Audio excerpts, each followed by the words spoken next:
1983년 한 남자가 사라졌습니다. 아내에게 단 한 줄의 메모만 남긴 채 40년 후 73세 할머니는 복지관에서 한 남자를 만납니다. 남편과 똑같은 습관, 남편과 똑같은 목소리, 하지만 다른 이름을 가진 남자. 그리고 그는 말합니다. 제 인생의 40년을 기억하지 못합니다. 지금부터 들려드릴 이야기는 기억보다 강한 사랑에 관한 것입니다. 그럼 시작하겠습니다. 1983년 가을이었습니다. 이영부는 33이었어요. 막돌이 지난 아들을 재우고 거실에 앉아 있었습니다. 시계를 봤어요. 밤 11시였습니다. 남편 장도연은 아직 돌아오지 않았어요. 도연은 공장 경비원이었습니다. 조선 기계 공장, 야간 근무를 자주 했어요. 평범한 사람이었죠. 말수가 적고 성실했습니다. 소박한 꿈은 단 하나뿐이었습니다. 우리 아들 커서 군대 가기 전까지는 내가 옆에서 다 지켜봐야지. 남편이 자주 하던 말이었어요. 저녁에 아들을 안고 있을 때면 꼭 그렇게 말했습니다. 영부는 TV를 켰습니다. 뉴스가 나오고 있었어요. 하지만 집중이 안 됐습니다. 자꾸 시계만 봤어요. 12시가 됐습니다. 이상했어요. 야간 근무는 보통 10시에 끝났습니다. 늦어도 11시면 집에 왔어요. 한 번도 이렇게 늦은 적 없었습니다. 영부는 전화기를 들었습니다. 공장으로 전화를 걸었어요. 신호음이 길게 울렸습니다. 누군가 받았어요. 여보세요? 장도연 씨 계신가요? 목소리가 떨렸습니다. 전화기 너머로 잠시 침묵이 흘렀어요. 그러다 낯선 남자 목소리가 들렸습니다. 장도연 씨요? 퇴근하셨는데요? 영분의 심장이 쿵 내려앉았습니다. 언제요? 9시쯤요. 일찍 끝나셨어요. 전화를 끊었습니다. 손이 떨렸어요. 9시면 벌써 3시간 전이었습니다. 집까지는 30분이면 왔어요. 어디 간 걸까요? 사고라도 난 걸까요? 영부는 현관문을 열고 밖을 내다봤습니다. 어두컴컴했어요. 아무도 없었습니다. 골목은 조용했어요. 다시 안으로 들어와 앉았어요. 기다렸습니다. 새벽 1시, 2시, 3시, 도연은 돌아오지 않았습니다. 영부는 잠들지 못했어요. 소파에 앉아 현관문만 바라봤습니다. 문이 열릴 것만 같았어요. 남편이 미안, 늦었어 하며 들어올 것 같았습니다. 문은 열리지 않았어요. 새벽 5시, 영부는 다시 공장에 전화했습니다. 이번엔 다른 사람이 받았어요. 관리자였습니다.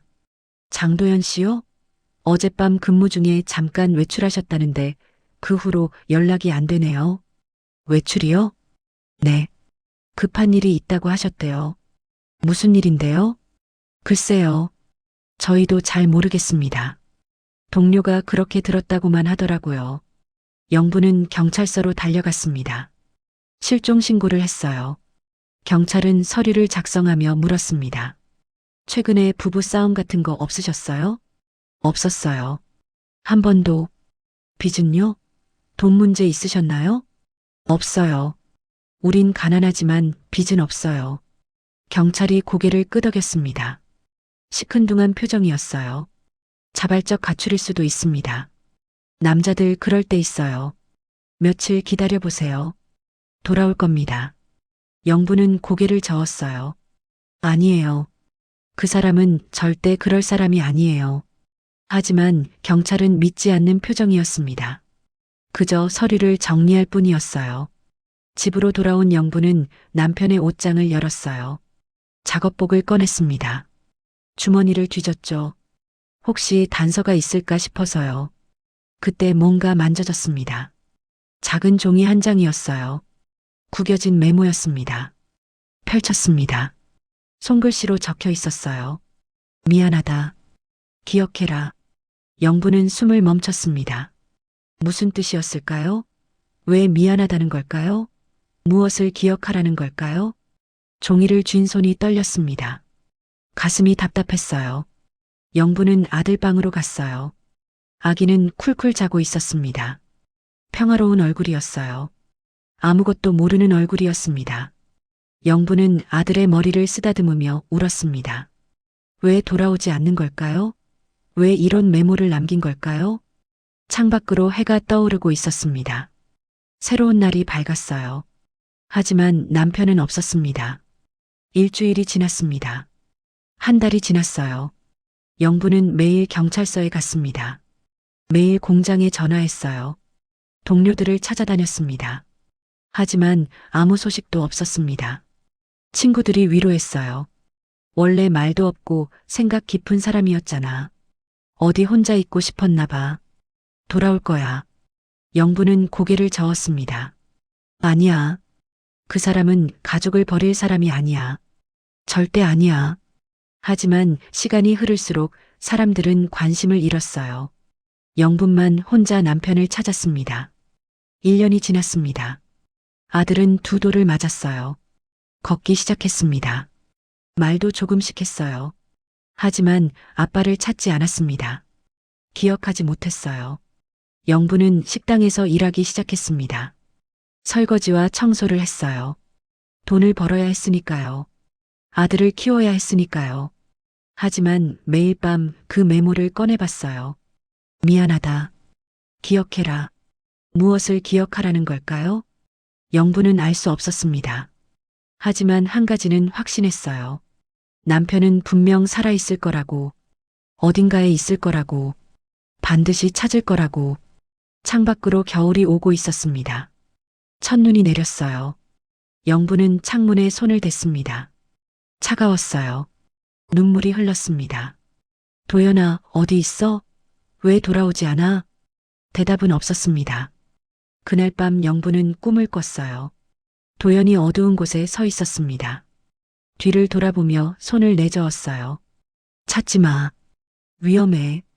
영분이 달려가려 했지만 발이 움직이지 않았습니다. 도연이 점점 멀어졌어요. 어둠 속으로 사라졌습니다. 영부는 소리쳤어요.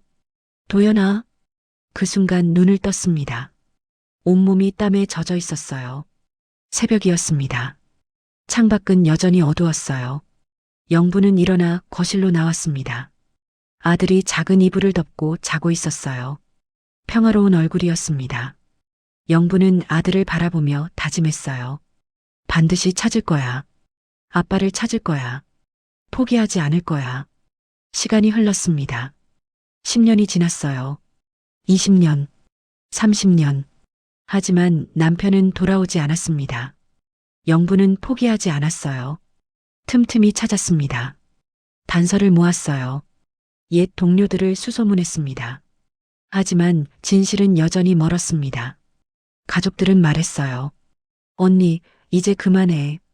40년이나 지났잖아. 언니 인생도 살아야지. 재혼 제한도 있었어요. 착한 남자였습니다. 하지만 영부는 거절했어요. 난 아직 유부녀야. 내 남편이 어딘가 살아있어. 사람들은 고개를 저었습니다. 미련하다고 했어요. 하지만 영부는 흔들리지 않았습니다. 어딘가에 답이 있을 거라 믿었습니다. 분명히 1990년이었습니다. 7년이 흘렀어요. 아들은 초등학교에 들어갔습니다. 반에서 유일하게 아버지가 없는 아이였어요. 영부는 여전히 식당에서 일했습니다. 설거지를 하고 청소를 했어요. 손이 거칠어졌습니다. 허리가 아팠어요. 하지만 견뎠습니다. 돈을 벌어야 했으니까요. 아들을 키워야 했으니까요. 하지만 남편을 찾는 일은 멈추지 않았습니다. 틈틈이 공장 동료들을 찾아갔어요. 도연과 같은 시기에 일했던 사람들이었습니다. 그런데 이상한 일을 발견했어요. 함께 일했던 동료 3명이 모두 1983년 9월에서 10월 사이에 사표를 냈더라고요. 도연이 사라진 바로 그 시기였습니다. 왜 다 같이 그만뒀을까요? 우연일까요? 영부는 그중 한 명을 찾아갔습니다. 김철수라는 사람이었어요. 지금은 다른 공장에서 일하고 있었습니다. 다방에서 만났습니다. 철수는 불안한 표정이었어요. 자꾸 주변을 둘러봤습니다. 손으로 커피잔을 만지작거렸어요. 장도연 씨 기억하세요? 영분이 물었어요. 철수가 고개를 끄덕였습니다. 하지만 말을 아꼈어요. 기억하죠? 조용한 사람이었어요. 왜 사라졌을까요? 혹시 아는 거 없으세요? 철수가 입술을 깨물었습니다. 한참 망설이다 작은 목소리로 말했어요. 도연 씨가 뭔가에 엮였던 것 같아요.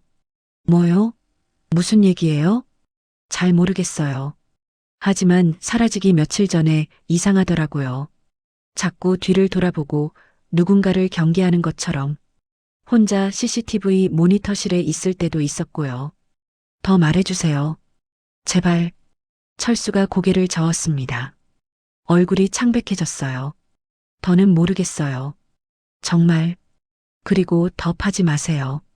위험할 수 있어요. 무슨 위험이요? 철수가 자리에서 일어났어요. 돈을 내고 나가려 했습니다. 영분이 그의 팔을 잡았어요. 제발이요. 제 남편이에요. 저 혼자 아들 키우고 있어요. 철수가 돌아봤습니다. 눈에 미안함이 어렸어요. 하지만 동시에 두려움도 있었습니다. 제가 아는 건 그게 전부예요. 그리고 조심하세요. 진짜로. 그는 황급히 사라졌습니다. 영부는 그 자리에 멍하니 앉아 있었어요. 위험? 무슨 위험이었을까요? 도연은 경비원이었어요. 평범한 공장 경비원이었습니다. 무슨 위험한 일에 엮였다는 걸까요? 며칠 후 영부는 다른 동료를 찾아갔습니다. 하지만 그 사람은 갑자기 지방으로 발령이 났더라고요.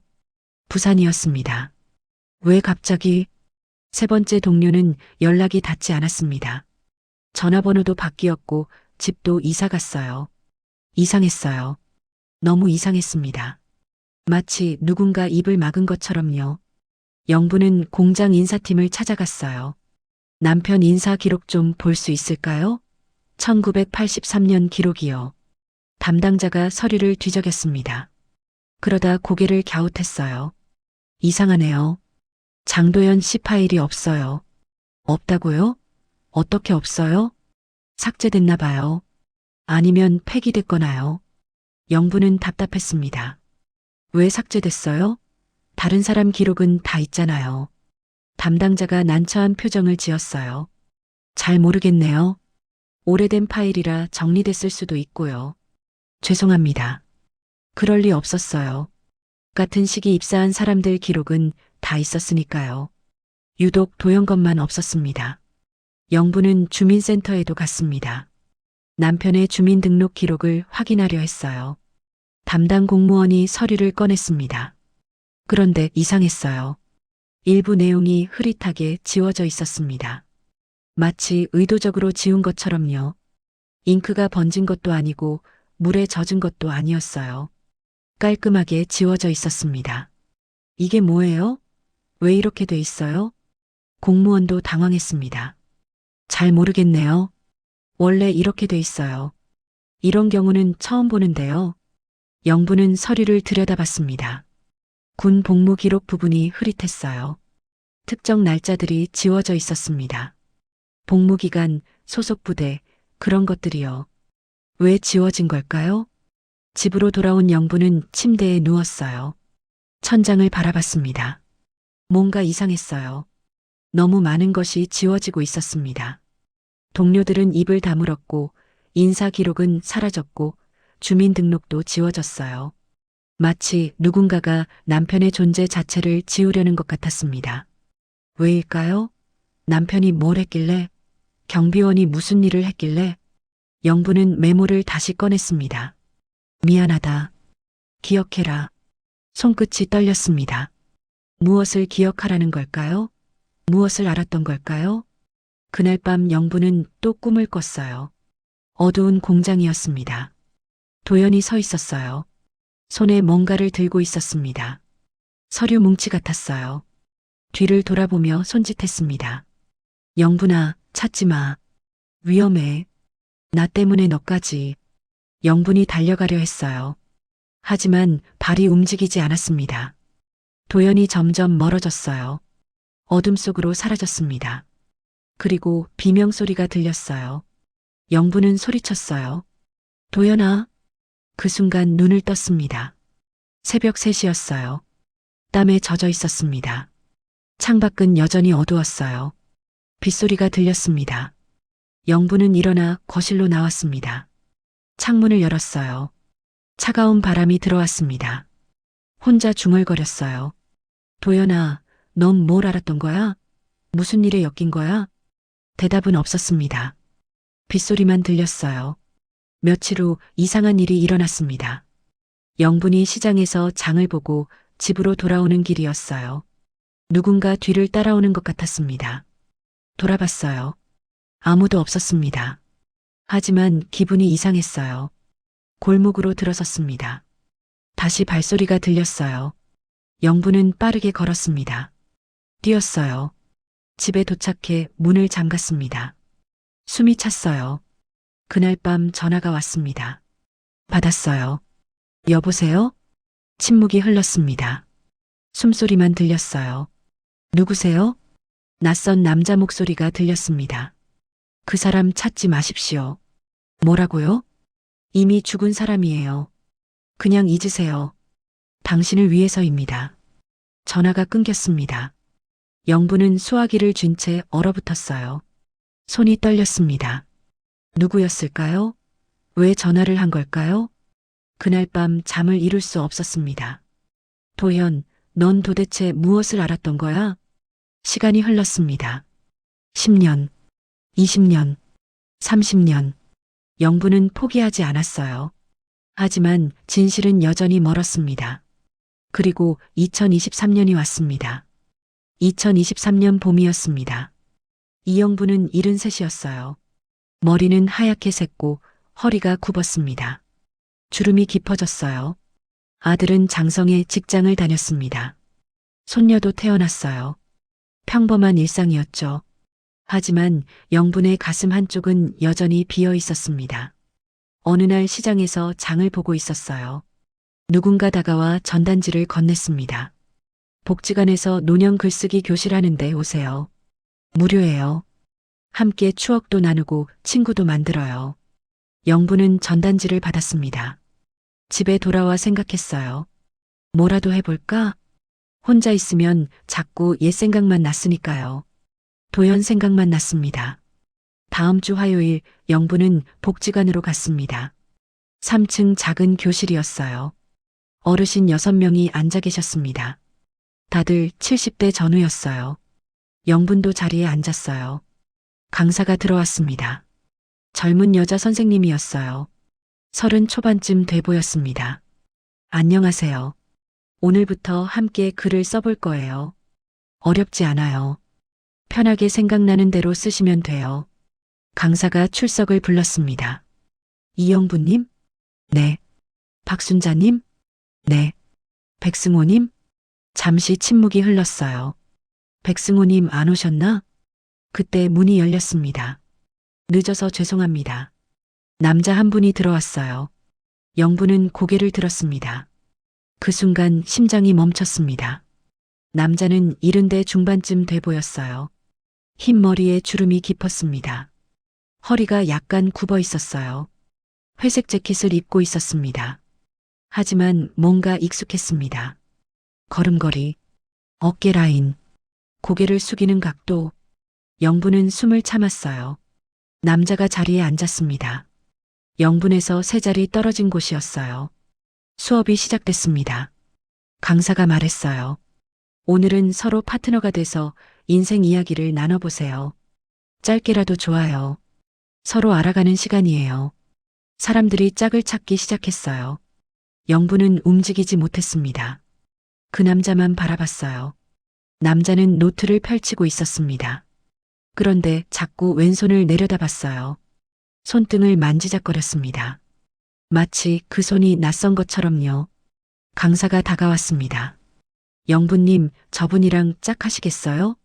백승호를 가리켰어요. 영부는 고개를 끄덕였습니다. 목소리가 나오지 않았어요. 두 사람이 마주 앉았습니다. 가까이서 보니 더 선명했습니다. 코, 입모양, 귀. 40년이 흐른 얼굴이었지만 윤곽은 남아 있었어요. 승호가 먼저 인사했어요. 안녕하세요. 백승호입니다. 영분의 가슴이 쿵 내려앉았어요. 그 목소리 조금 쉰 듯했지만 분명했습니다. 낮고 부드러웠어요. 도연의 목소리였어요. 영부는 떨리는 목소리로 대답했습니다. 이영분입니다. 승우가 미소 지었어요. 따뜻한 미소였습니다. 반갑습니다. 저는 죄송합니다만 제 인생의 40년 동안을 기억하지 못합니다. 영분의 손이 떨렸습니다. 40년이요? 네. 1983년부터 2023년까지요. 그 사이 일을 전혀 모릅니다. 병원에서도 원인을 몰라요. 영부는 숨을 삼켰어요. 1983년. 남편이 사라진 해였습니다. 어떻게 그럴 수 있어요? 승우가 고개를 저었습니다. 슬픈 표정이었어요. 저도 잘 모르겠습니다. 2023년 1월에 병원에서 깨어났어요. 누가 저를 발견했대요. 기억이 하나도 없었어요. 이름도 모르고 어디서 왔는지도 몰랐죠. 그럼 백승호라는 이름은? 제 지갑에 신분증이 있었어요. 백승호라고 돼 있더라고요. 그래서 그게 제 이름인 줄 알았죠. 영부는 승호를 똑바로 봤습니다. 눈, 코, 입. 40년이 흐른 얼굴이었지만 남편이 맞았어요. 확신했습니다. 그리고 결정적으로 승우가 강사가 준 뜨거운 차를 집을 떼었습니다. 왼손 검지를 세웠어요. 영부는 숨을 멈췄습니다. 그 습관, 도연만 하던 습관이었어요. 뜨거운 걸 잡을 때면 꼭 그렇게 했습니다. 수업이 끝났습니다. 영부는 집으로 돌아왔어요. 침대에 앉아 손을 떨었습니다. 설마 저 사람이 도연이? 하지만 확신할 수 없었습니다. 40년이 흘렀으니까요. 그리고 이름도 다르고 기억도 없다고 했습니다. 하지만 가슴은 알고 있었어요. 저 사람이다. 분명히. 다음 주도 복지관에 갔습니다. 승우가 있었어요. 또 짝이 됐습니다. 이번엔 영분이 더 자세히 관찰했어요. 승우는 고민할 때 오른쪽 귀 뒤를 문질렀습니다. 도연의 버릇이었어요. 글을 쓸 때 혼잣말로 도도 중얼거렸습니다. 마치 뭔가를 떠올리려는 것처럼요. 영분의 심장이 빠르게 뛰었어요. 저 사람이에요. 분명히 도연이에요. 하지만 어떻게 물어봐야 할까요? 혹시 틀렸다면? 혹시 착각이라면? 영분은 조심스러웠습니다. 세 번째 수업이 끝나고 영분이 용기를 냈어요. 저기 혹시 김치찌개 좋아하세요? 승우가 고개를 갸웃했습니다. 잘 모르겠어요. 기억이 없어서요. 왜 그러세요? 아니에요. 그냥 제가 잘 끓이거든요. 다음에 한번 드셔보세요. 승우가 미소 지었습니다. 고맙습니다. 좋아요. 일주일 후 영부는 보온병에 김치찌개를 담아왔어요. 수업 후 승우에게 건넸습니다. 한번 드셔보세요. 승우가 뚜껑을 열고 냄새를 맡았어요. 숟가락으로 한 입 떴습니다. 그 순간 승우의 손이 멈췄습니다. 눈이 흔들렸어요. 이 맛. 네. 이 맛 어디선가 먹어본 것 같아요. 승우의 눈에 눈물이 고였습니다. 왜 그런지 모르겠지만 눈물이 났어요.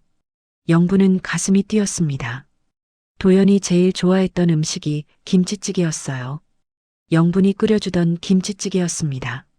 몸은 기억하고 있었던 거예요. 그날 밤 영분은 확신했습니다. 저 사람이 도연이다. 반드시 증명할 거다. 하지만 조심해야 했어요. 너무 급하게 말하면 승우가 놀랄 테니까요. 천천히 조금씩 다가가야 했습니다. 영부는 그날 밤 잠들지 못했어요. 40년을 기다렸습니다. 이제 끝이 보였어요. 하지만 동시에 두려웠습니다. 만약 진짜 도연이라면? 만약 그가 자신을 기억하지 못한다면? 그래도 괜찮았어요. 다시 만났다는 것만으로도 충분했으니까요. 네 번째 수업 날이었습니다. 날씨가 좋았어요. 강사가 제안했습니다. 오늘은 옥상 정원에서 수업해요. 날씨가 이렇게 좋은데 밖에서 해봐요. 모두 옥상으로 올라갔습니다. 봄바람이 불었어요. 따뜻했습니다. 화단에 꽃이 피어 있었어요. 영분과 승우는 난간 근처 벤치에 앉았습니다. 강사가 주제를 줬어요. 오늘은 내가 제일 좋아하는 것에 대해 써보세요. 음식이어도 좋고, 장소여도 좋고, 뭐든 좋아요. 사람들이 노트를 펼치기 시작했습니다. 승우도 펜을 들었어요. 그런데 쓰지 못했습니다. 한참을 멍하니 앉아 있었어요. 영분이 물었습니다. 안 쓰세요? 승우가 쓴웃음을 지었어요. 뭘 좋아하는지 모르겠어요. 기억이 없으니까요. 영분의 가슴이 아팠습니다. 그때였어요. 승우가 갑자기 일어섰습니다. 난간으로 걸어갔어요. 주변을 둘러봤습니다. 건물들, 도로, 나무들. 그러더니 중얼거렸어요. 이곳은 안전하지 않습니다. 네. 영분이 다가갔어요. 승우는 건너편 건물을 가리켰습니다. 저 건물에서 각도가 열립니다. 여기 서 있으면 위험해요. 무슨 말씀이세요?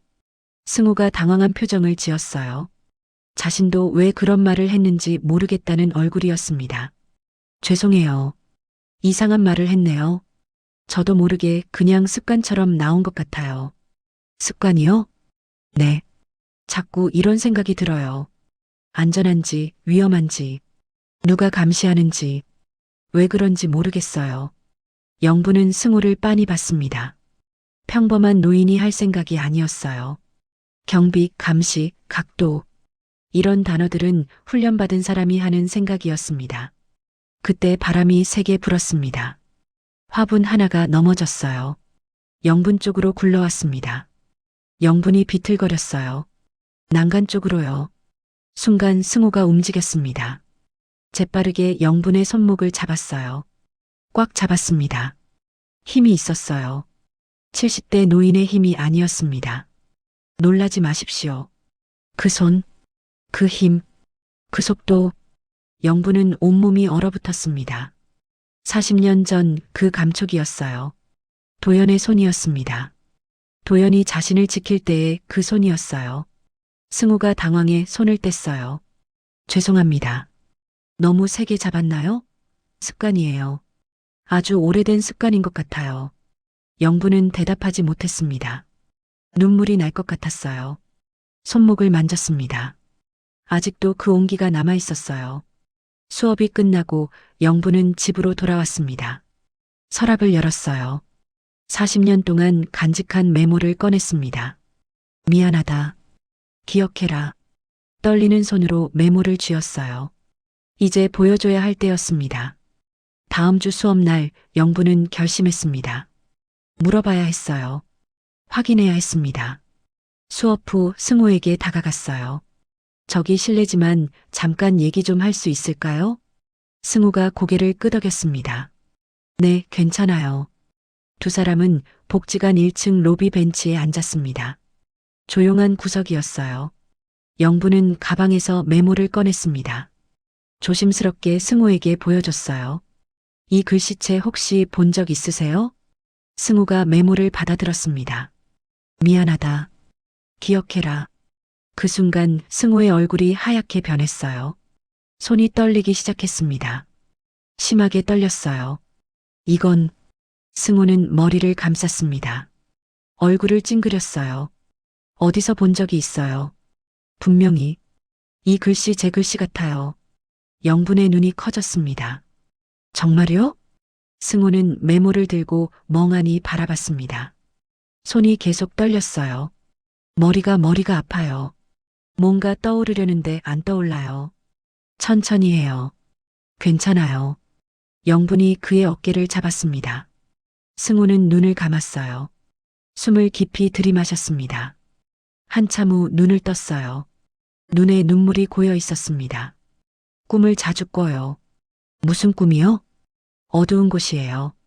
공장 같은 곳. 누군가 쫓아와요. 서류를 들고 도망가요. 그런데 잡혀요. 영분의 가슴이 두근거렸습니다. 그리고요? 누군가 때려요. 뒤통수를. 그리고 그 다음은 기억 안 나요. 깨면 항상 식은땀을 흘리고 있어요.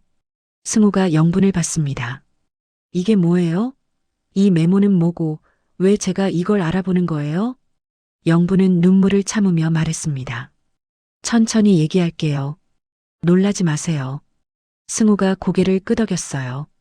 영부는 깊게 숨을 들이마셨습니다. 이 메모는 40년 전 제 남편이 남긴 거예요. 사라지기 전날 밤에요. 남편이요? 네. 제 남편 이름은 장도연이에요. 1983년 9월 어느 날 집을 나간 후 돌아오지 않았어요. 승우는 말없이 들었습니다. 40년 동안 찾았어요. 경찰, 공장 동료들, 옛 기록들, 모든 걸 뒤졌어요.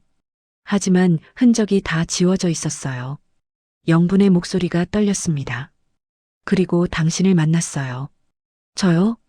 네. 당신의 습관, 목소리, 손의 감촉, 모든 게 제 남편과 똑같아요. 승우는 고개를 저었습니다. 하지만 저는 백승우예요. 장도연이 아니에요. 영분이 승우의 손을 잡았어요. 당신이 기억 못할 뿐이에요. 누군가 당신의 기억을 지웠어요. 신분도 바꿨고요. 왜요? 왜 그런 일을 해요? 영분이 말했습니다. 그건 저도 아직 몰라요. 하지만 함께 찾아요. 진실을. 승우는 메모를 다시 내려다봤습니다. 한참을 침묵이 흘렀어요. 그러다 조용히 말했습니다. 만약 제가 정말 장도연이라면, 제가 당신 남편이 맞다면, 왜 아무것도 기억나지 않을까요? 왜 당신이 낯설까요? 영부는 울먹였습니다. 괜찮아요.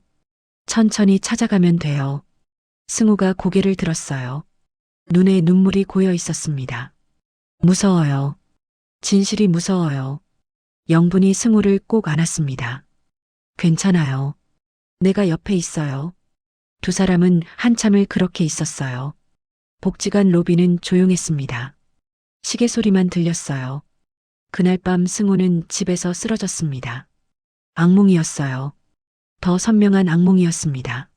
어두운 공장, CCTV 모니터실, 책상 밑에 녹음기를 숨기는 자신, 서류를 몰래 사진 찍는 자신, 누군가 뒤에서 다가오는 발소리, 돌아보는 순간 동료의 얼굴, 미안하다, 도연아, 뒤통수에 둔한 충격, 쓰러지며 보이는 천장, 그리고 마지막 목소리, 기억을 지워라. 이 사람은 살려야 한다. 하지만 알고 있으면 안 된다. 승우는 비명을 지르며 깼습니다. 온몸이 땀에 젖어 있었어요. 심장이 빠르게 뛰었습니다. 떨리는 손으로 전화기를 집어들었어요. 영분에게 전화했습니다. 영분 씨 기억이 조금 돌아온 것 같아요. 영분은 곧바로 달려갔습니다. 승우의 원룸 앞에 도착했어요. 문을 두드렸습니다. 승우가 문을 열었습니다. 얼굴이 창백했어요. 들어와요. 두 사람은 작은 거실에 앉았습니다. 승우가 떨리는 목소리로 말했어요. 꿈을 꿨어요. 아니, 꿈이 아닐 수도 있어요. 너무 선명했어요. 무슨 꿈이요? 공장이었어요. 밤이었어요. 저는 뭔가를 조사하고 있었어요. 조사요? 네. CCTV를 보고 녹음기를 숨기고 서류를 찍고 마치 스파이처럼요. 영부는 숨을 삼켰어요. 그리고요? 누군가 저를 쳤어요. 동료였어요. 얼굴이 보였어요. 그리고 제 기억을 지우라는 목소리가 들렸어요. 승우는 고개를 들었습니다. 만약 이게 진짜 기억이라면 저는 정말 장도연일 수도 있어요. 영부는 승우의 손을 꼭 잡았습니다. 우리 함께 확인해요. 공장에 가봐요. 승우가 고개를 끄덕였어요. 그날 밤 두 사람은 새벽까지 이야기를 나눴습니다. 조각난 기억들을 맞춰보고 40년 전 일들을 정리했어요. 그리고 마침내 결심했습니다. 진실을 찾으러 가기로. 며칠 후 영부는 아들에게 모든 걸 말했습니다. 아들 이준혁은 45이었어요. 중견 회사 과장이었습니다. 딸이 하나 있었어요. 준혁은 어머니 얘기를 듣고 놀랐습니다. 엄마, 진심이에요? 그 사람이 아버지라고요? 응. 확신해. 하지만 이름도 다르고 기억도 없잖아요. 영분이 말했습니다. 습관이 똑같아. 목소리도 손의 힘도. 그리고 내 아버지가 남긴 메모를 보고 기억이 돌아오기 시작했어. 준혁은 한참을 생각했어요. 그러다 고개를 끄덕였습니다. 알겠어요. 그럼 확인해봐요. 진실을. 하지만 준혁의 눈에는 복잡한 감정이 어려 있었습니다. 사실 준혁은 평생 아버지 없이 자랐어요. 학교에서 놀림도 받았습니다. 친구들이 물었어요. 너희 아빠는 왜 없어? 준혁은 대답하지 못했습니다. 자신도 몰랐으니까요. 어머니는 평생 아버지를 찾아다녔어요. 그걸 보며 준혁은 가끔 생각했습니다. 차라리 돌아가셨다고 생각하는 게 나았을 텐데. 하지만 입 밖으로 내지 못했어요. 어머니가 너무 애달파 보였으니까요. 그리고 이제 40년 만에 아버지가 나타났다고 합니다. 준혁은 솔직히 두려웠어요. 만나고 싶으면서도 원망스러웠습니다. 왜 이제 와? 40년 동안 어디 있었어? 하지만 어머니를 위해 참았습니다. 다음날 영분, 준혁, 승호는 함께 옛 공장을 찾아갔습니다. 조선 기계공장. 40년 전 도연이 일했던 곳이었어요. 지금은 폐쇄됐습니다. 녹슨 철문, 깨진 유리창, 잡초가 무성했어요. 관리사무소에 갔습니다. 당직 직원이 나왔어요. 저희가 1983년 인사 기록을 좀 보고 싶은데요. 직원이 고개를 저었어요. 그때 기록은 다 폐기됐어요. 오래됐잖아요. 왜요? 다른 공장들은 보관하던데요. 여기는 특별히 지시가 내려왔대요. 1983년 관련 자료는 전부 폐기하라고요. 영부는 가슴이 답답했습니다. 누가 지시했어요? 잘 모르겠어요. 저도 나중에 들어온 사람이라서요. 그때 뒤에서 목소리가 들렸습니다. 장도연 씨 찾으시는 거예요? 돌아보니 70대 노인이 서 있었습니다. 네, 아세요? 노인이 주변을 둘러봤습니다. 그러더니 작은 목소리로 말했어요. 밖에서 얘기합시다. 네 사람은 공장 뒤편으로 갔습니다. 폐창고 근처였어요. 인적이 드물었습니다. 노인이 입을 열었습니다. 저는 이곳 전직 관리자였어요. 1983년에 여기 있었죠. 그럼 제 남편을 아시나요? 영분이 물었어요. 노인이 고개를 끄덕였습니다. 알죠. 장도연 씨, 경비원이었죠.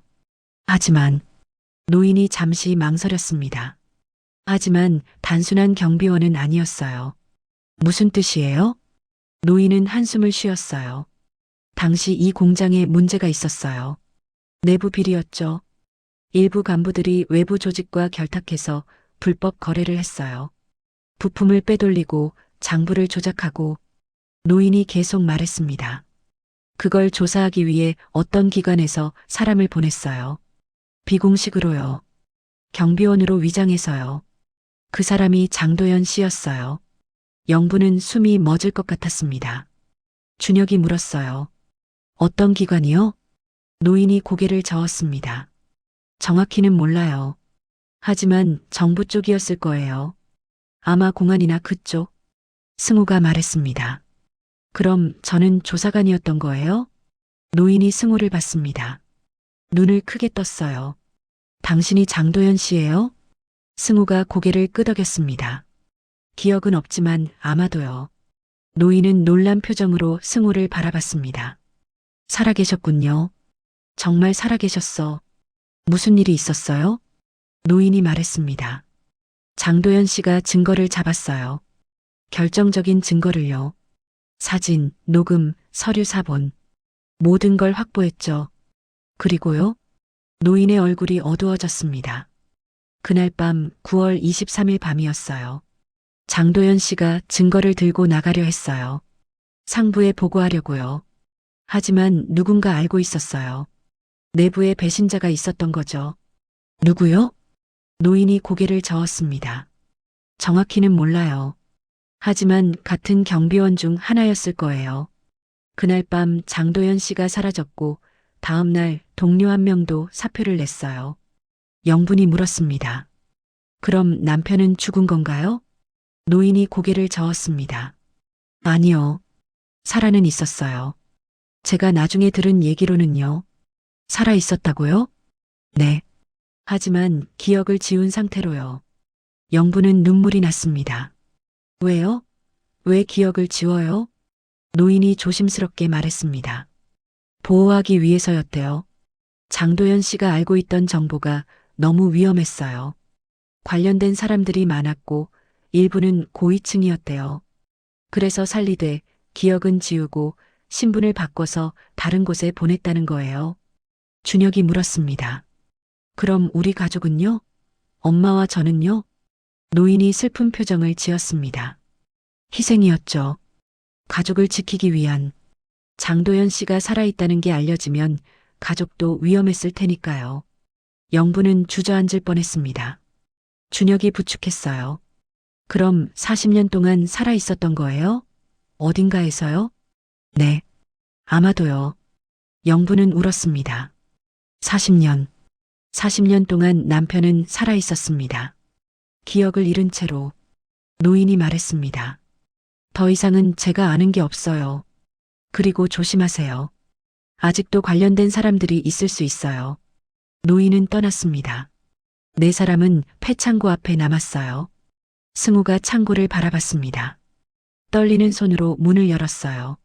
안은 어두웠습니다. 먼지가 쌓여 있었어요. 승우가 안으로 들어갔습니다. 한 곳에서 멈춰 섰어요. 여기요. 어떻게 알아요? 준혁이 물었습니다. 승우는 바닥을 가리켰습니다. 여기서 쓰러졌어요. 여기서 맞았어요. 승우는 무릎을 꿇었습니다. 바닥을 만졌어요. 피가 났어요. 뒤통수에서 그리고 끌려갔어요. 영분이 다가가 승우를 안았습니다. 이제 괜찮아요. 다 지난 일이에요. 승우는 영분을 받습니다. 눈에 눈물이 고였어요. 미안해요. 당신을 혼자 두고. 영분이 고개를 저었습니다. 아니에요. 당신 잘못이 아니에요. 두 사람은 창고 바닥에 앉아 한참을 울었습니다. 준혁은 밖에서 그 모습을 지켜봤어요. 눈물이 났습니다. 40년 만에 아버지를 만났습니다. 하지만 아버지는 자신을 기억하지 못했어요. 그래도 괜찮았습니다. 살아있다는 것만으로도 감사했으니까요. 며칠 후 준혁은 회사 후배에게 부탁했습니다. 후배는 IT 전문가였어요. 옛날 데이터 복구를 잘했습니다. 형, 이거 진짜 오래됐네요. 1983년이라고요? 응. 혹시 뭐라도 찾을 수 있을까 싶어서 해볼게요. 며칠 후 후배가 연락했습니다. 형, 이상한 거 찾았어요. 공장 인사 기록인데 특정 파일들이 의도적으로 삭제됐어요. 하지만 흔적은 남아있어요. 뭐가 있어? 장도연이라는 이름이 있었는데 채용 날짜가 이상해요. 정식 채용이 아니라 특별 배치라고 돼 있어요. 준혁은 가슴이 뛰었습니다. 더 찾아줄 수 있어? 시간 좀 걸릴 것 같은데 해볼게요.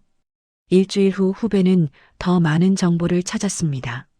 1983년 9월의 공장 출입 기록, CCTV 교체 기록, 그리고 이상한 회계장부. 준혁은 이 자료들을 들고 어머니와 승우를 만났습니다. 이것 좀 보세요. 세 사람은 카페에 앉아 자료를 펼쳤습니다. 승우가 장부를 보더니 손가락으로 한 부분을 가리켰어요. 여기, 이 숫자가 이상해요. 어떻게 알아요? 승우가 고개를 저었습니다. 모르겠어요. 하지만 이건 조작된 거예요. 확실해요. 영분이 물었습니다. 기억나요? 아니요. 하지만 몸이 알고 있는 것 같아요. 그날 저녁 영부는 옛날 지인을 통해 당시 수사를 담당했던 전직 형사를 찾아냈습니다. 이틀 후 조용한 식당에서 만났어요. 전직 형사는 70대 후반이었습니다. 백발에 허리가 굽었어요. 장도연 씨 얘기를 들으러 왔다고요? 네. 제 남편이에요. 형사가 고개를 끄덕였습니다. 기억하죠? 그 사건. 어떤 사건이었어요? 형사는 주변을 둘러봤습니다. 그러더니 작은 목소리로 말했어요. 공장 내부 비리 사건이었어요. 하지만 단순한 비리가 아니었죠. 어떤 거였어요? 형사가 한숨을 쉬었습니다. 군납 부정이었어요. 군대에 납품하는 부품을 불량품으로 바꿔치기 하고 멀쩡한 건 빼돌려서 팔았죠. 관련된 사람이 많았어요. 공장 간부, 군 관계자, 브로커들. 도연이 제 남편이 그걸 알아낸 거예요? 네. 증거를 다 확보했어요. 사진, 녹음, 서류. 결정적이었죠. 그럼 왜 사라진 거예요? 형사의 표정이 어두워졌습니다. 관련자 중에 고위층이 있었어요. 그 사람들이 증거를 없애려 했죠. 그리고 장도연 씨도 죽이려 했다는 거예요? 형사가 고개를 끄덕였습니다. 하지만 장도연 씨를 보호하던 사람들도 있었어요. 그분들이 개입했죠. 누구요? 형사가 고개를 저었습니다. 정확히는 몰라요. 하지만 아마 보안기관이었을 거예요. 그분들이 장도연 씨를 데려갔어요. 그리고 기억을 지웠다는 거죠? 형사가 말했습니다. 네. 그게 유일한 방법이었어요. 장도연 씨가 기억하고 있으면 계속 위험했으니까요. 가족은요? 저희는요? 형사가 미안한 표정을 지었습니다. 희생이었어요. 장도연 씨 본인이 선택했대요. 가족을 지키기 위해서요. 영부는 눈물을 흘렸습니다. 형사가 조심스럽게 물었습니다.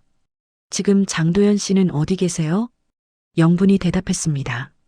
찾았어요. 40년 만에. 형사가 놀란 표정을 지었습니다. 정말요? 어떻게요? 우연이요. 복지관에서. 형사는 감탄했어요. 기적이네요. 정말. 하지만 기억은 돌아오지 않았어요. 형사가 고개를 끄덕였습니다. 그럴 거예요. 전문적으로 지운 거니까요. 쉽게 돌아오지 않을 겁니다. 그럼 평생 이렇게 살아야 하나요? 형사가 말했습니다. 모르겠어요. 하지만 함께 있어 주세요. 그게 제일 중요해요. 영부는 고개를 끄덕였습니다. 집으로 돌아오는 길에 영부는 승우와 함께 걸었습니다. 해가 지고 있었어요. 노을이 붉었습니다. 승우가 물었습니다. 저 정말 당신 남편이 맞을까요? 영분이 고개를 끄덕였습니다. 네.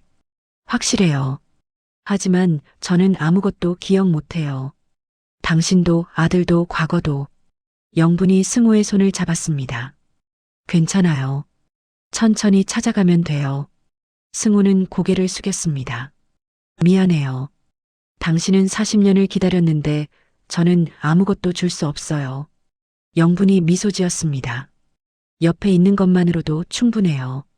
두 사람은 한참을 걸었습니다. 말없이요. 석양이 아름다웠습니다. 며칠 후 영부는 승우를 집으로 초대했습니다. 처음이었어요. 40년 전 살던 그 집이었습니다. 승우는 조심스럽게 현관문을 들어섰어요. 영분이 말했습니다. 들어와요. 여기가 우리 집이었어요. 승우는 거실을 둘러봤습니다. 낡은 소파, 오래된 TV, 작은 식탁. 낯설었어요. 하나도 기억나지 않았습니다.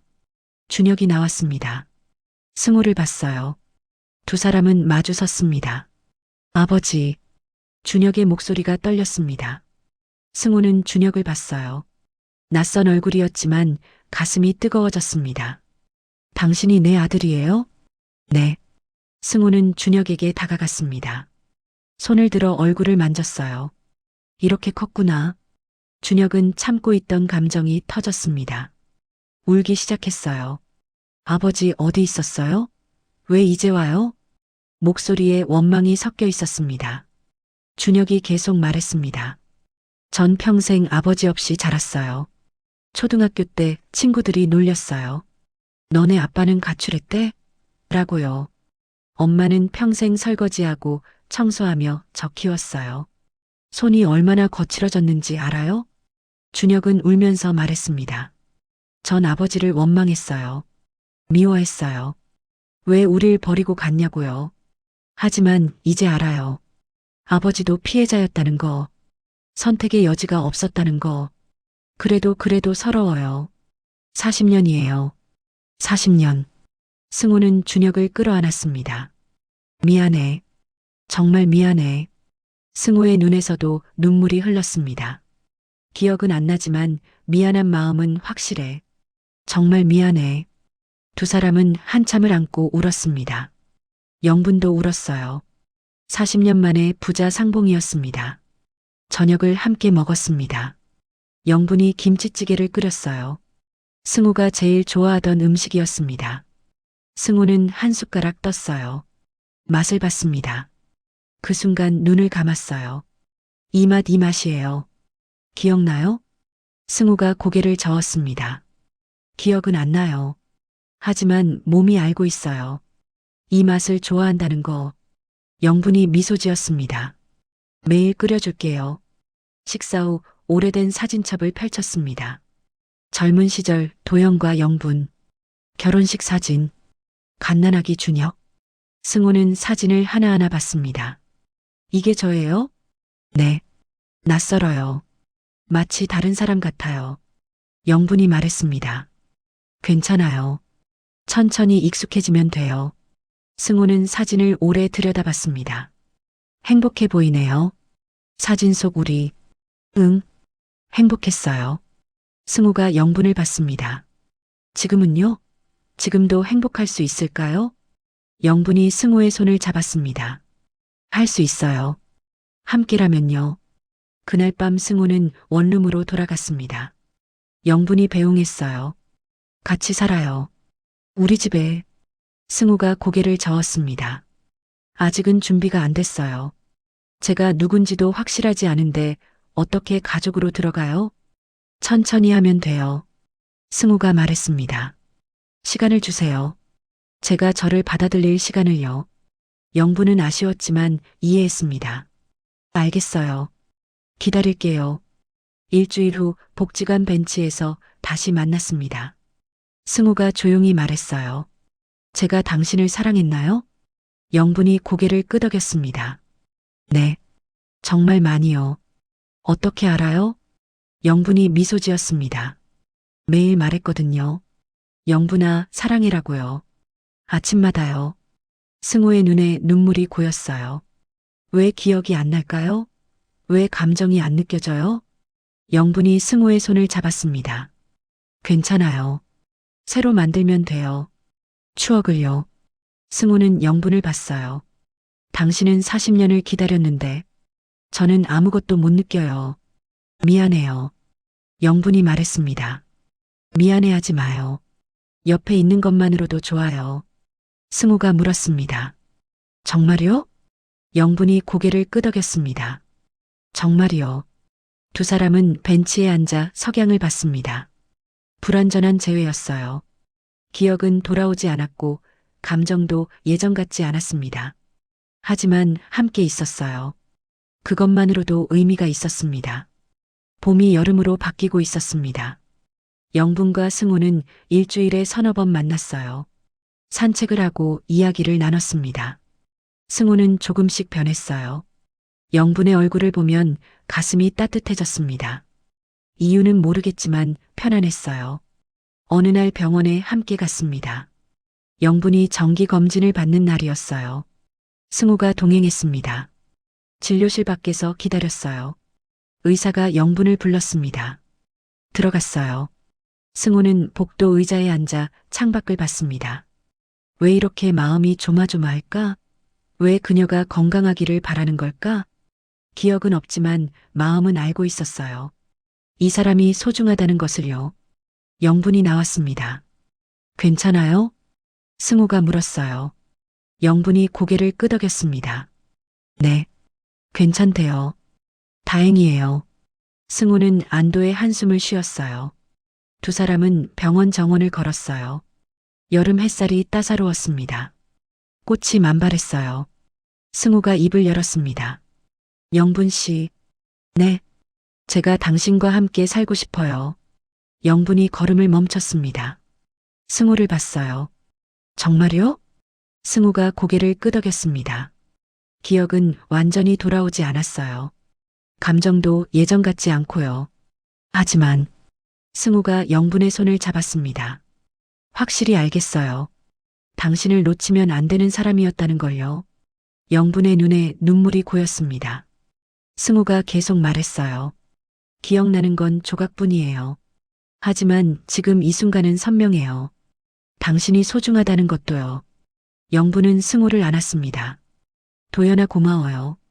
돌아와줘서. 승우도 영분을 안았어요. 미안해요. 늦어서요. 두 사람은 한참을 안고 있었습니다. 정원에 바람이 불었어요. 꽃잎이 날렸습니다. 며칠 후 승우는 영분의 집으로 이사했습니다. 짐이 많지 않았어요. 옷 몇 벌, 책 몇 권. 40년의 공백 동안 쌓인 게 없었으니까요. 준혁이 도왔습니다. 손녀도 왔어요. 8살 꼬마였습니다. 승우를 보고 물었어요. 할아버지예요? 그래, 할아버지야. 손녀가 승우에게 다가왔습니다. 손을 잡았어요. 할아버지 손 따뜻해요. 승우는 뭉클했습니다. 손녀를 안아 올렸어요. 무겁지 않아요? 손녀가 물었습니다. 아니, 전혀. 너무 가벼워. 승우는 손녀를 안고 웃었습니다. 처음으로 할아버지가 된 기분이었어요. 40년 늦었지만 괜찮았습니다. 저녁을 함께 먹었어요. 영분이 김치찌개를 끓였습니다. 승우가 상을 차렸어요. 네 사람이 식탁에 둘러앉았습니다. 가족이었어요. 불완전하지만 가족이었습니다. 며칠 후 승우와 영분은 복지관 옥상 정원에 갔습니다. 저녁 노을이 지고 있었어요. 두 사람은 벤치에 앉았습니다. 승우가 중얼거렸어요. 40년이 지났네요. 네. 긴 시간이었어요. 영분이 고개를 끄덕였습니다. 정말 길었어요. 승우가 영분의 손을 꼭 잡았어요. 고마워요. 기다려줘서, 포기하지 않아서. 영분이 미소 지었습니다. 나야말로. 살아있어줘서, 돌아와줘서. 승우가 말했습니다. 앞으로 남은 시간 동안 함께 있고 싶어요. 나도요.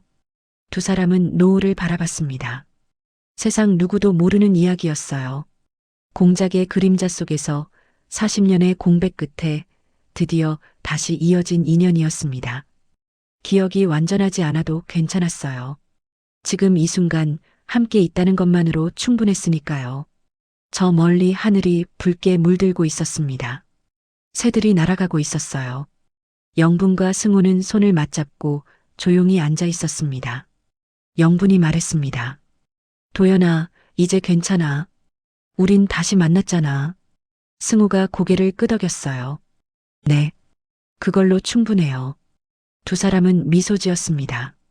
40년의 기다림 끝에 두 사람은 다시 만났습니다. 기억이 온전하지 않아도, 과거가 완전하지 않아도 괜찮았어요. 남은 시간을 함께하기로 했으니까요. 그들의 이야기는 여기서 끝이었어요. 불완전하지만 아름다운 끝이었습니다. 사랑은 기억보다 강했습니다. 40년의 시간도, 지워진 기억도, 바뀐 신분도 막을 수 없었어요.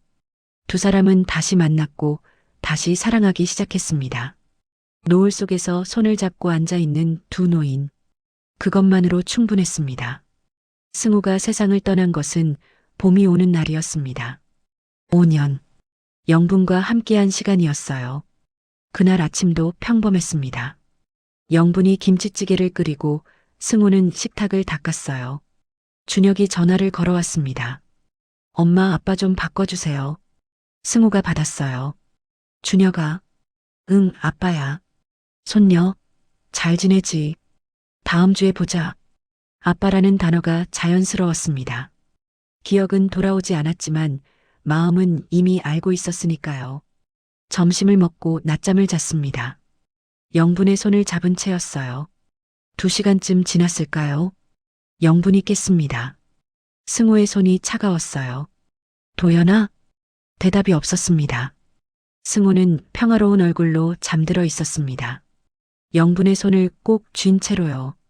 장례식장은 조용했습니다. 영정사진 속 승우는 미소 짓고 있었어요. 2년 전 복지관 정원에서 찍은 사진이었습니다. 영분과 함께 찍은 사진이었죠. 영분은 국화꽃을 놓았습니다. 떨리는 손으로요. 준혁이 어깨를 감쌌어요. 손녀가 할머니 손을 잡았습니다. 할머니, 울지 마요. 8살 손녀가 작은 손으로 영분의 눈물을 닦아줬어요. 영분은 쓴웃음을 지었습니다. 할머니는 안 슬퍼. 할아버지를 다시 만났으니까. 5년이라도 함께 있었으니까. 조문객들이 다녀갔습니다. 복지관 사람들도 왔어요. 글쓰기 교실 선생님도 왔습니다. 백승호 선생님, 아니, 장도연 선생님께서 복지관에 기부금을 남기셨어요. 기억을 잃은 어르신들을 위해 써달라고 하셨대요. 영부는 또 눈물이 났습니다. 저녁이 됐습니다. 조문객들이 다 떠나고 준혁이 어머니에게 다가왔습니다. 엄마, 이거 작은 봉투였어요. 아버지가 돌아가시기 한 달 전에 제게 주셨어요. 내가 가면 엄마한테 전해달라고요. 영부는 떨리는 손으로 봉투를 받았습니다. 화장실로 갔어요. 혼자 있고 싶었습니다. 문을 잠그고 봉투를 열었어요. 도연의 글씨였습니다. 흔들리는 글씨였지만 또박또박 적혀 있었어요. 영분에게 제가 모든 걸 잊기 전에 이것만은 적어둡니다. 당신을 만나서 행복했습니다. 복지관 그날 교실 문이 열리고 당신을 봤을 때 왜 가슴이 뛰는지 몰랐어요. 왜 당신 목소리가 익숙한지 몰랐어요. 하지만 지금은 알아요. 기억은 사라져도 사랑은 남는다는 것을. 40년을 기다려준 당신, 포기하지 않고 찾아준 당신, 기억 못하는 저를 받아준 당신, 고맙습니다. 마지막 5년 당신과 함께한 시간이 제 인생에서 가장 행복했어요. 아침에 눈 뜨면 당신이 옆에 있었고, 저녁에 집에 오면 당신이 기다리고 있었고, 밤에 잠들 때 당신 손을 잡을 수 있었어요. 그것만으로 충분했습니다. 준혁이가 아빠라고 불러줬어요. 손녀가 제 손을 잡고 할아버지라고 했어요. 40년 늦었지만 가족이 됐어요. 미안해요. 당신 혼자 40년을 견디게 해서요. 사랑해요. 기억은 못해도 사랑은 할 수 있었어요. 다음 생에 만나면 이번엔 제가 먼저 알아볼게요. 이번엔 제가 당신을 찾아갈게요. 기다려줘서 고마워요. 사랑해줘서 고마워요. 평생 사랑했습니다. 당신의 도연. 영부는 편지를 가슴에 안고 한참을 울었습니다. 소리내어 울었어요. 40년을 기다렸습니다. 5년을 함께했어요. 짧았지만 충분했습니다. 영부는 눈물을 닦고 장례식장으로 돌아왔어요. 영정 사진 앞에 섰습니다. 조용히 말했어요. 도연아. 사진 속 승우가 미소 짓고 있었습니다. 나도 사랑했어. 평생. 40년을 기다린 것도 5년을 함께한 것도 하나도 후회 안 해. 다음 생에 만나면 이번엔 내가 먼저 알아볼게. 그때는 놓치지 않을게. 영부는 편지를 영정사진 옆에 놓았습니다. 밤이 깊어갔습니다. 준혁과 손녀가 영분 옆에 앉았어요. 세 사람은 말없이 영정을 바라봤습니다. 손녀가 작은 목소리로 물었어요. 할머니, 할아버지 어디 갔어요? 영분이 손녀를 안았습니다. 할아버지는 먼 곳으로 여행 가셨어. 하지만 항상 우리 곁에 있을 거야. 언제 돌아와요? 영분이 미소 지었습니다. 언젠가 우리가 그곳에 가면 만날 수 있어. 일주일 후 영부는 복지관 옥상 정원에 갔습니다. 승우와 자주 앉던 벤치였어요. 혼자 앉아 하늘을 봤습니다. 도연아. 바람이 불었어요. 5년 고마웠어. 짧았지만 행복했어. 꽃잎이 날렸습니다. 다음 생에 만나면 이번엔 처음부터 함께하자. 영부는 눈을 감았습니다. 따뜻한 햇살이 얼굴을 비쳤어요. 마치 누군가 안아주는 것 같았습니다. 그로부터 10년 후 영분도 세상을 떠났습니다. 조용한 죽음이었어요.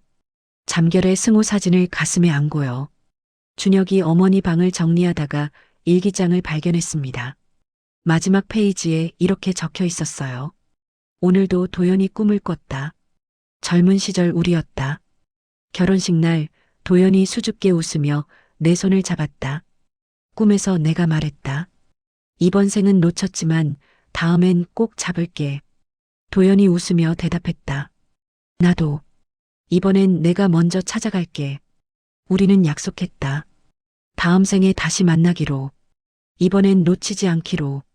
이번엔 처음부터 함께하기로. 기다릴게, 도연아. 어디서든 만나자. 사랑해. 구독과 좋아요는 더 많은 이야기를 만드는 힘이 됩니다. 이 이야기가 여러분 마음에 어떤 울림을 남겼는지 댓글로 들려주시면 감사하겠습니다. 다음에는 또 어떤 이야기로 찾아뵐까요?